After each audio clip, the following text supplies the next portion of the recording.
ആദ്യ വോട്ട് 10 വർഷത്തെ ചരിത്രം തിരുത്തിയെഴുതാനുള്ള ആദ്യ വോട്ടാണ് പാണക്കാട്ടെ LP സ്കൂളിൽ ഇന്ന് അതിരാവിലെ തന്നെ പാണക്കാട്ടെ കുടുംബം രേഖപ്പെടുത്തിയത്. വർഷങ്ങളായിട്ട് തുടരുന്ന ശീലത്തിൽ നിന്നും യാതൊരു മാറ്റവുമില്ലാതെ ആദ്യ വോട്ട് പാണക്കാട് കുടുംബം ചെയ്തിരിക്കുകയാണ്. അതേ മലബാറിൽ UDF തരംഗമെന്ന് ഉറപ്പിച്ച് പറഞ്ഞുകൊണ്ട് തന്നെയാണ് കുഞ്ഞാലിക്കുട്ടി അടക്കമുള്ളവർ തങ്ങളുടെ വോട്ട് രേഖപ്പെടുത്തിയിരിക്കുന്നത്. എന്തുകൊണ്ടാണ് UDF തരംഗം എന്ന ചോദ്യത്തിന് വ്യക്തമായ മറുപടി തന്നെയാണ് കുഞ്ഞാലിക്കുട്ടി നൽകുന്നത്. സത്യത്തിൽ ഒറ്റ ഉത്തരമേ അതിനുള്ളൂ. എങ്ങനെയൊക്കെ കൂട്ടിക്കിഴിച്ചു നോക്കിയാലും എവിടെയൊക്കെ നോക്കിയാലും മനസ്സിലാവുന്ന ഭരണവിരുദ്ധ വികാരം. ഒരുപക്ഷെ ആ ധൈര്യമാണ് VD സതീശനെ കൊണ്ടും KC വേണുഗോപാലിനെ കൊണ്ടുമൊക്കെ മുഖ്യമന്ത്രി പിണറായി വിജയനെ വെല്ലുവിളിക്കാനും കാരണം. പറ്റുന്ന സമയം ഞങ്ങൾ വരാമെന്ന് കത്തിൽ തന്നെ ഇരു നേതാക്കളും വെല്ലുവിളിക്കുന്നുണ്ട് എങ്കിൽ അതിന് കാരണം മുഖ്യൻ പറയുന്നത് പോലെ പ്രതിപക്ഷ നേതാവോ KC വേണുഗോപാലോ ഒന്നും ദുരന്തമായതുകൊണ്ടല്ല.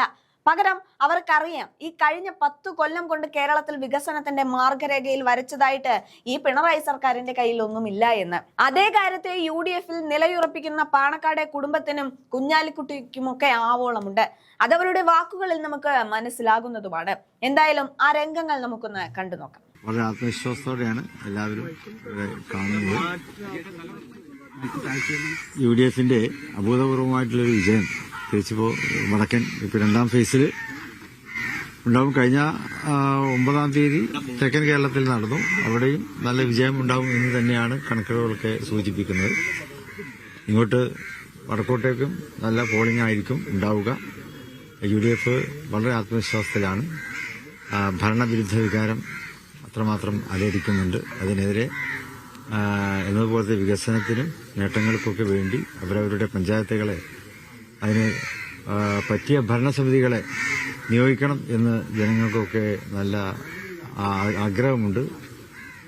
നമ്മുടെ പ്രദേശങ്ങളിൽ മാറ്റങ്ങൾ വരുത്തുവാൻ സാധിക്കുക, നേട്ടങ്ങൾ കൊണ്ടുവരാൻ കഴിയുക UDF ഭരണസമിതികൾക്കാണ് എന്ന് LDFന്റെയും UDFന്റെയും പഞ്ചായത്തുകളെ വിലയിരുത്തിയാൽ നമുക്ക് വ്യക്തമായി തിരിച്ചറിയുവാൻ കഴിയും. അപ്പൊ അതുകൊണ്ട് തന്നെ UDFന് നല്ല വിജയ പ്രതീക്ഷയുണ്ട്. ഭരണവിരുദ്ധ വികാരം കൃത്യമായി ജനങ്ങളിലേക്ക് എത്തിക്കാൻ കഴിഞ്ഞിട്ടുണ്ടോ UDFന്?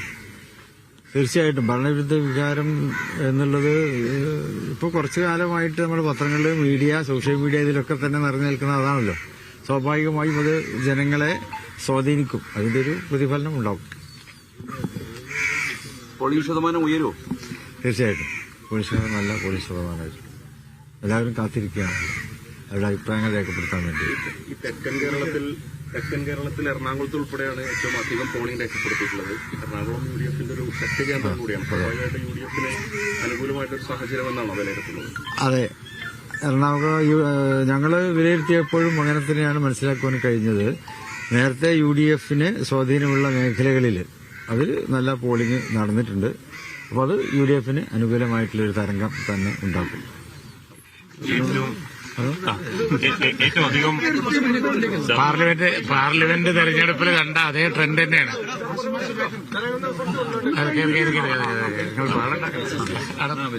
പാർലമെന്റ് തെരഞ്ഞെടുപ്പിൽ കണ്ട അതേ ട്രെൻഡ് തന്നെയാണ് തങ്ങൾ പറഞ്ഞത്.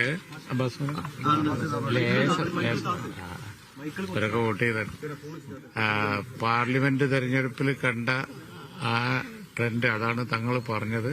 ഞാനും അതിന് അടിവരയിടുകയാണ്. കാരണം എന്താ വെച്ച് കഴിഞ്ഞാൽ UDFന്റെ മേഖലകളിലൊക്കെ നല്ല പോളിംഗ്.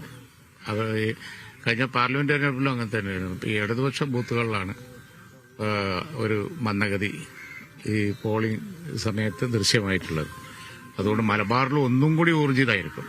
മലബാറിൽ ഈ ഭാഗങ്ങളിൽ വളരെ ഊർജിതം ഇന്നലത്തേക്കാൾ പ്രകടമാവും ഇവിടെ. അത് തന്നെയാണ് തങ്ങൾ പറഞ്ഞത്. അത് ഞാനതിന് അടിവരയിടുകയാണ്. അത് ഒരു ലക്ഷണമാണ്. അപ്പോൾ മലബാറിൽ ഭയങ്കരമായ ഒരു ആവേശം ഇന്ന് പ്രകടമാവും. ഒരുപാട് വിഷയങ്ങൾ ചർച്ച ചെയ്തിരുന്നു. അതിൽ ജനങ്ങൾ ഏറ്റവും കൂടുതൽ ഏറ്റെടുത്തത് എന്തായിരിക്കും? അല്ല, ഏറ്റവും കൂടുതൽ ഏറ്റെടുത്തത് 10 കൊല്ലമായിട്ട് അവർ അനുഭവിക്കുന്ന വിഷമതകൾ തന്നെയാണ്. അവരേറ്റവും ജീവിതത്തെ ബാധിച്ചിരിക്കുന്നു ഈ ഭരണം. അതിന്റെ പുറമെയാണ് പിന്നെ ശബരിമലയും കൂടി വന്നത്. മറ്റു കാര്യങ്ങളൊക്കെ വന്നു പോണ ഓരോ കാര്യങ്ങൾ എന്നേ ഉള്ളൂ. പക്ഷെ ഇത് രണ്ടും വലിയ ഗൌരവമുള്ള വിഷയങ്ങൾ. ഒന്ന് ഭരണവിരുദ്ധ വികാരം, 2 ശബരിമല. ഇന്ന് പോളിംഗ് നടക്കുന്നതിൽ 3 കോർപ്പറേഷൻ ഉൾപ്പെടുന്നുണ്ട്. മികച്ച പ്രവർത്തനം ഉൾപ്പെടെ നടത്തി കോർപ്പറേഷനിലൊക്കെ തിരിച്ചുവരവ് പ്രതീക്ഷിക്കുന്നുണ്ട്. കോർപ്പറേഷനിൽ ചെന്ന് നമ്മൾ അന്വേഷിക്കുമ്പോൾ ഒന്നും പിന്നെ UDFന് പ്രതീക്ഷ കുറവില്ല. കോഴിക്കോട് ഉൾപ്പെടെ UDF-നെതിരെ മുഖ്യമന്ത്രി അവസാന ഘട്ടത്തിൽ പലതരത്തിലുള്ള ആരോപണങ്ങളൊക്കെ തന്നെ ഉന്നയിച്ചിരുന്നു. അതൊക്കെ തെരഞ്ഞെടുപ്പിൽ പ്രതിഫലിക്കും? അതെങ്ങനെ വിലയിരുത്തും? ഒന്നും പ്രതിഫലിക്കൂല. ഏറ്റവും അധികം പ്രതിഫലിക്കാൻ പോണ് ജീവിതത്തിലുണ്ടായ വിഷമം 10 കൊല്ലമായിട്ട്, പിന്നെ ഈ ശബരിമലയും, ഇത് തന്നെയാണ് ഈ തവണ പ്രതിഫലിക്കാൻ പോണത്. അടുത്ത അസംബ്ലി തെരഞ്ഞെടുപ്പിലും പ്രതിഫലിക്കാതെ തന്നെയാണ്. എങ്ങനെയുണ്ട് UDF-ന്റെ ഒരു പ്രതീക്ഷ? ജില്ലാ പ്രസിഡന്റ് കേരളത്തിലെ ഇടതുഭരണത്തിനെതിരെയുള്ള ഒരു വിധേയത്വവും കേരളം മൊത്തം. ഇവിടെ സൂചിപ്പിച്ച പോലെ കോർപ്പറേഷനുകളൊക്കെ UDF തിരിച്ചുപിടിക്കും. ഇവിടെ മലപ്പുറത്തും മലബാറിലൊക്കെ തന്നെ വലിയ ഐക്യജനാധിപത്യത്തിനുടെ ശക്തമായ മുന്നേറ്റം ഉണ്ടാവും. യുവജനങ്ങളുടെ മുന്നേറ്റം നേതാക്കളോട് പറഞ്ഞു കഴിഞ്ഞു. ജനങ്ങളെ കഴിഞ്ഞ 10 കൊല്ലമായി പുറത്തു കൂട്ടിയിരിക്കുകയാണ്. അതിന്റെ വികാരം എങ്ങനെ പ്രകടിപ്പിക്കുമെന്ന് അവസരം കാത്തുകയാണ്. എന്തായാലും ഒരു ഭരണവിരുദ്ധ വികാരം ഇവിടെ 13-ാം തീയതി റിസൾട്ട് വരുമ്പോൾ ഇവിടെ വരും. ശക്തമായ രീതിയിലുള്ള ഒരു വിജയമായിരിക്കും. പ്രത്യേകിച്ച് വലിയ ശതമാനം പോളിംഗ് ഇവിടെ നടക്കാൻ പോവുകയാണ്. നേരത്തെ തെക്കൻ ഭാഗത്ത് നടന്നു. കോർപ്പറേഷനിലൊക്കെ വലിയ വലിയ പ്രതീക്ഷകളാണ്. ജില്ലാ പഞ്ചായത്തുകളിൽ വലിയ പ്രതീക്ഷകളാണ്. അപ്പോൾ എന്തായാലും ഈ അടുത്തൊരു നിയമസഭാ തെരഞ്ഞെടുപ്പിന്റെ അല്ലെങ്കിൽ അതിനോട് മുന്നാടിയായി ഒരു സെമിഫൈനലിൽ ശക്തമായ രീതിയിലുള്ളൊരു വലിയ ഒരു തേരോട്ടം UDF ഇവിടെ ഉണ്ടാക്കുമെന്ന് തന്നെയാണ് നമ്മളൊക്കെ പോയപ്പോൾ മനസ്സിലാക്കിയിട്ടുള്ളത്. വലിയ പ്രതീക്ഷയാണ്.